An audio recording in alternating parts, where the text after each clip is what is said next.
Hello, hello. Welcome back to Temptations Ballad. We're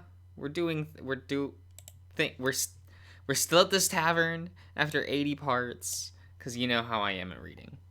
You all are used to it, right? I hope so. As the party cheerfully continued wolfing down their food, Ilya made certain to speak to each of them in private.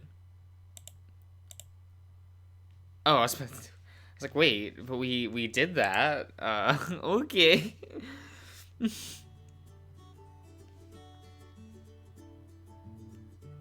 Okay, Marauders District, Bonebreaker, Marrow Company. Oh right, Mercenary Company, not Marrow. He was distracted with business. that's fine. Cole, Sid, and Artemi, and Malice, said their goodbyes to Ilya as the afternoon sun hovered over the heated summer sky. They made their way back to the Bonebreaker Guild to find a place surprisingly calmer than before.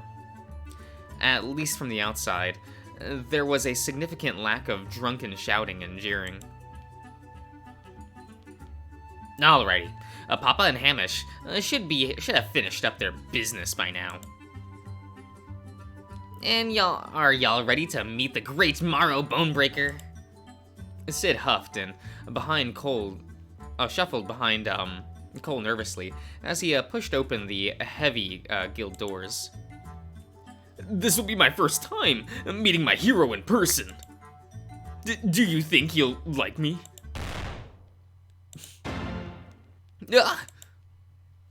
As soon as the door opened, a throwing axe sailed across the room and sank into the wood wall inches above Sid's head. Morrow Bonebreaker barked a booming laugh as he sat behind the bar, whilst casually twirling a second axe in his hand. So this is it, eh? These are the little shits who think they're worthy of working for my darling son. Well, think again! The entire building shook. Morrow's voice pierced through every fiber of their being, as he grinned at them like a predator. That's music is loud. That's fine. Surveying a selection of fresh meat. He slammed his axe down into the bar, adding another wound among the sea of marks in the wood. This is the Bonebreaker Mercenary Guild. We accept only the best of the best. If you're not ready to go through hell and back, I suggest you hike your sorry little tails out of here while you still have the chance. Sid was suddenly very small and timid as he crouched behind Cole's tiny frame. I think I just peed a little. Artemi also glanced back at Cole nervously. Sir Bonebreaker seems to have rather high standards. Do you think either of us will qualify? Cole grimaced at the two of them. Are you two actually scared right now? Of that? As if on cue, Hamish casually strutted into the room and gave the three of them a friendly wave. Hey folks, you must be Cole's new recruits. Welcome to the Bonebreaker Mercenary Guild. Don't mind the big oaf over here. He just spent the last hour practicing that speech, hoping to impress you. Morrow's entire rowdy bravado collapsed with a look of utter heartbreak and betrayal. Hammy, you just ruined the magic. I was trying to look cool in front of Cole's new friends, and you ruined it. Hamish shot the bigger hyena, a venomous scowl. You know what else is ruined? Our new doorframe. We just got it replaced. You couldn't just stick with a speech, could you? No, you just had to chuck an axe at them too. I get one chance to make a first impression, and I gotta make it big. Artemi and Sid exchanged surprised looks at the two older hyenas, continuing squabbling like a married couple. The throwing axe embedded into the door frame comically fell to reveal a dozen other gashes from what seemed that were clearly practice throws. So this is the greatest warrior in the history of Axia. He has certainly been domesticated somewhat compared to all those tales. Hamish suddenly cleared his throat loudly and turned towards the party. Hey, Hammy, don't you go ignoring me again. Anyway, Artemi and Sid, feel free to make yourselves at home. I understand we'll be mainly training Sid today, since he lacks any real combat experience, and Artemi is already combat ready. Feel free to join the sparring match if you so desire. We'll outfit Sid with a weapon and the best suit that best suits your fighting style, and go over the basics with you, step by step. Sounds good. And for you, Artemi, Cole has left a note explaining your mission with the church earlier. Rest assured, the Bonebreaker Guild and our network will aid you in your search for these gems. Thank you, Sir Hamish. I appreciate your professionalism. I got there. It's all fine. You mean his bossiness? Hamish's commanding veneer wavered slightly as he shot Cole a hurt look. He shook it off and gave Artemi and Sid a welcoming smile. And also, I also wanted to thank you two for taking care of Cole for us. And of course, apologize for any trouble he might have caused you. Artemi tried her best not to smile. It is quite alright, sir. Cole is great, and I have forgiven him for almost all of his crimes against chivalry. Hey! Yes, I fully understand. He can be a handful sometimes, but he's got a good heart underneath everything. I'm right here, you know. The conversation carried on as though no one heard him. Hey, I'm kinda surprised how supportive the guild is so far. All those bard tales make you guys sound like a rowdy crew of barbarians. Morrow barked another laugh and climbed over the bar to join them. No, don't get us wrong. We are a rowdy crew of barbarians. But loath as I am to admit it, prideful posturing can only get you so far. Those bard tales love to exaggerate the big bad hyena vibe of our guild, and what truly holds us together is the pack. We don't leave anyone behind, rookies or otherwise. You both are gonna be right at home here. We'll take good care of you. Sid's heart flustered at Morrow's reassuring grin. So this was the face of his hero. Morrow locked eyes with him, and his grin suddenly turned mischievous. He slammed his axe into the bar again, shaking the building with a deafening boom. Now enough chit-chat. Time to fight! You think I was kidding when I said to be ready for hell? We're gonna push you hard. That's the only real way to make a warrior out of you. Hurry up and move those lazy legs to the sparring room. Okay.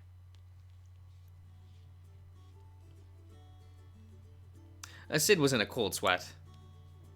Decisiveness was never his strong suit. The Badger had the habit of mulling over the simplest of choices. So when his childhood hero, Morrow Bonebreaker, drags out crates upon crates of weapons for him to choose from, Sid felt his brain immediately short-circuit. Ah, come on, rookie. What are you getting so nervous for? We haven't even started drilling you yet. There's too many choices. What if I make the wrong one? Well, then you can just drop it and choose another one. Relax, boy. It ain't the end of the world. How about a heavy axe? This one's my favorite. Sid let out a yelp as Morrow drops a massive double-bladed axe onto his hands.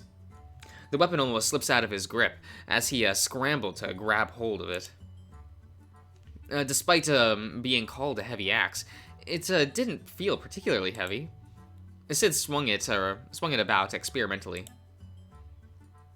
This one? I don't know. Would people think I'm trying to copy you? Contrary to popular belief, I did not invent the axe, boy. Stop overthinking it. There is no time for that on the battlefield. Give it a few swings. Does it feel right in your hands? It feels a little too light, if I'm being honest. Morrow let out another barking laugh and gave Sid a back slap. Yeah, that would have killed a lesser man. Bah, a heavy axe is too light for you, a man after my own heart. In that case, how about dual wielding? 2 axes are certainly heavier than 1. Sid yelped and scrambled to catch the 2 medium axes that Morrow threw at him. He twirled both weapons in his hands timidly before quickly setting them back down. I'm gonna be real honest, sir. I am not coordinated enough for these.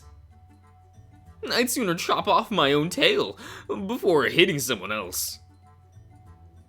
Good point. You have that adorable bumbling look about you. Let's see, something heavy. Morrow tapped his chin as he pondered thoughtfully. Sid let out an amused chuckle as he watched the older hyena scratch his chin. Cole had the same habit whenever he was thinking about something. Despite the significant difference, these two are certainly father and son. Morrow let out a triumphant laugh and clapped his hands together excitedly. Aha! I know just the thing for you. It's a real special one right here. It's made by the same blacksmith who forged my signature Damascus steeled great axe. I never got around to using it though, since it's a little too fancy for my taste. Don't you worry, it ain't no hand-me-down or something like that. It's the heaviest weapon in the Bonebreaker armory. Nobody else here could even pick it up. Sid gulped. Are you sure a rookie like me should have something so important? Of course! If you're working for my son, you gotta have the best we can give you. I'll accept nothing less. Morrow ruffled through several crates in the supply closet before returning with a grin. Okay. Is it that fancy? I guess it is. In his hands was a massive silver halberd with a soft blue cloth tied to its hilt. Sid felt his heart skip a beat. He grasped the long handle nervously. The metal felt cool to the touch, but warmed quickly in his grasp.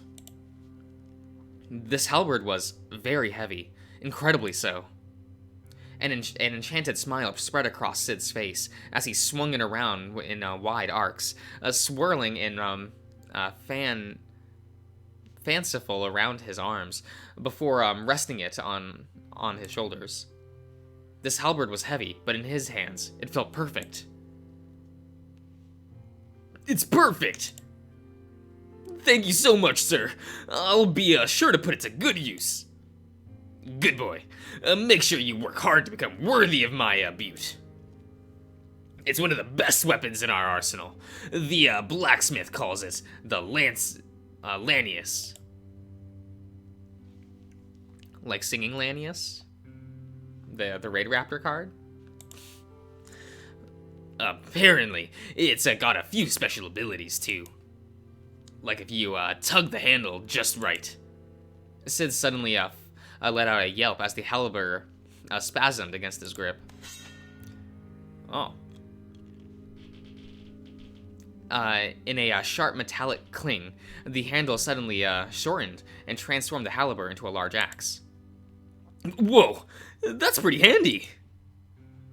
There's a reason why it's so damn heavy. Apparently this thing can transform into a lot of shapes. I never bothered to figure out how to use it, though. I prefer my weapons to be a bit more straightforward. As if to demonstrate, Morrow collapsed the massive unclasped. That's it. Got there. The massive black great axe from his back. A feral grin spreads across Morrow's face. Now that you got your weapon choice sorted out, let's see how well you can use it. There was a silver blur as Morrow suddenly lunged forward. Sid barely had time to react.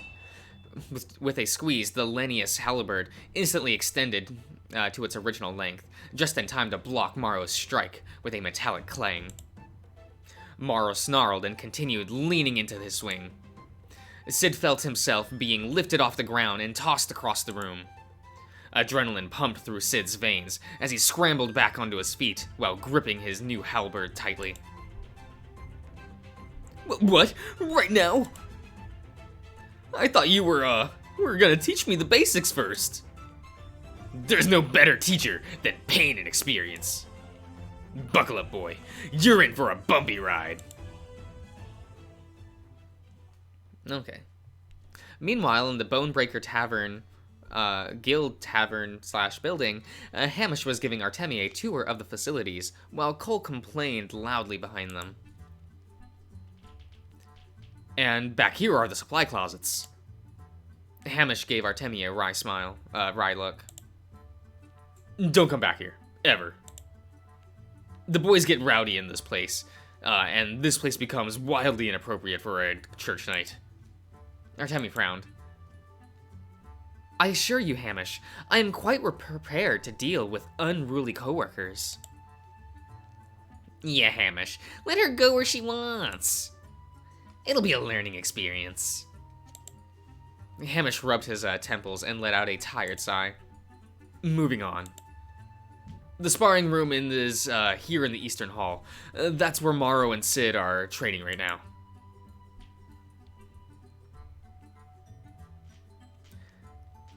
Here you'll find our armory and battle equipment.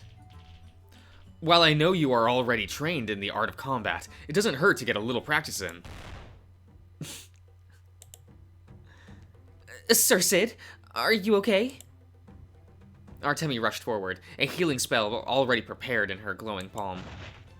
She was stopped by a throwing axe, sailing through the air and landed directly at her feet.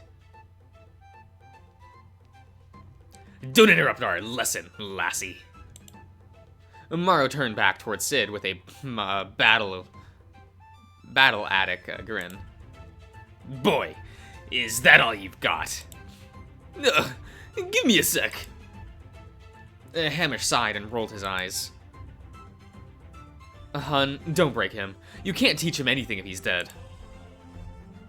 A little roughhousing never hurt anyone. Now get up. Show me if you really got what it takes to be a bone breaker.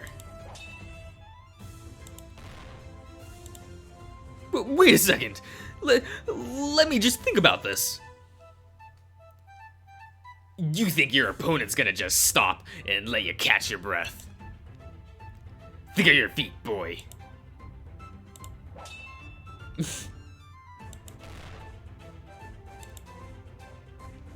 As Sid tried for the umpteenth time to land a single strike on Morrow, the hyena leans over to give the Hamish a smooch on the cheek. Morrow, focus. Don't sweat it. I can multitask. At this point, Sid was a shambling collection of bruises as the panted breathlessly on the sparring room floor. The Lanius slipped out of his grip with a thud as the badger waved his hands in surrender. I think I need a break. Despite the utter beating Morrow had given him, the hyena laughs and gave Sid an approving pat on the head. Not bad. Not bad at all. Out of all the new recruits in the Bonebreaker history, you lasted the longest in your first training session. You'll make a fine party member for my darling son. Sid's ears perk up through his exhausted gaze. Really? You got talent, kiddo. Great natural-born strength and endurance. Your reflexes are nothing to scoff at either. Morrow sheathed his axe and shrugged. But you are probably the clumsiest fighter I have ever seen. You tripped over your own feet more often than you managed to hit me. Oh. Don't feel discouraged, boy. You did well for your first time. Be proud of how far you've come, and steel yourself for the road ahead. That is the, attitude of a true warrior. Sid felt his heart flutter at his hero's encouraging words. He nodded earnestly. Thank you, sir. It'd be an honor. Morrow flashed him another smile, before turning on Hamish. The older hyena leaned forward and gave him yet another smooch on the cheek. Hey, lovey. How was the tour for the night, lass? Did you miss me? Hamish sighed. I was gone for 15 minutes. Well, I missed you. Are you still angry about our ruined door? Are you still worried about our ruined door frame? 'Cause I promise I'll get that fixed up by the end of the week. Though he tried to hide it, a tiny smile quirked at the edge of Hamish's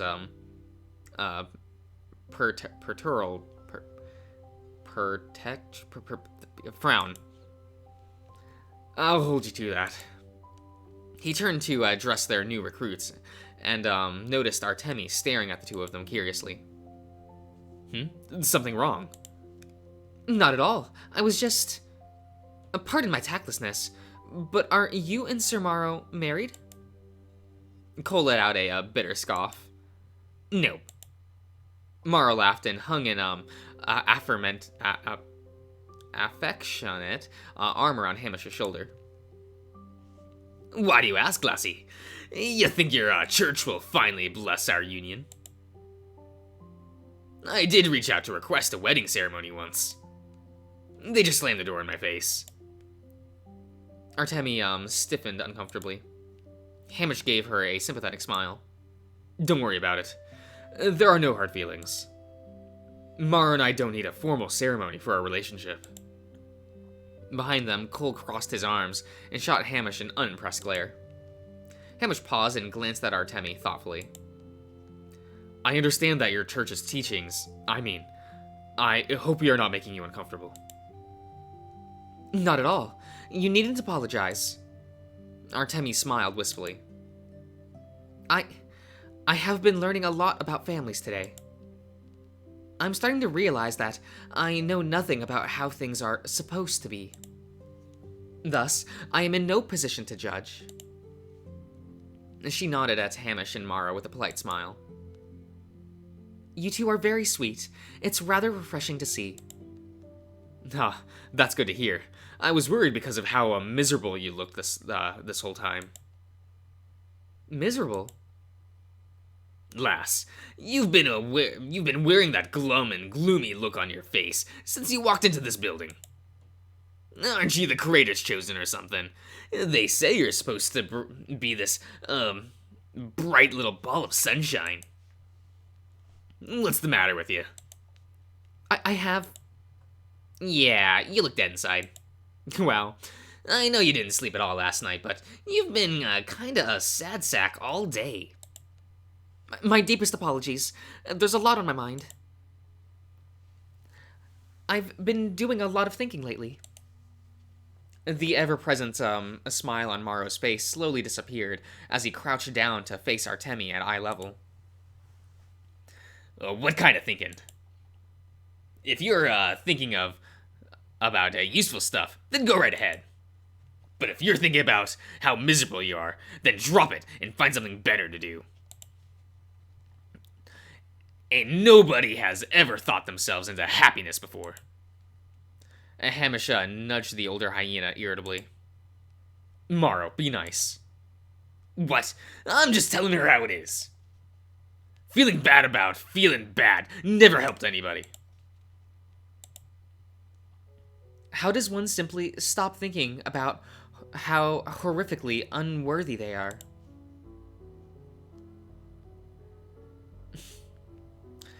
I'm gonna end the part here, so I'll see you around, everyone.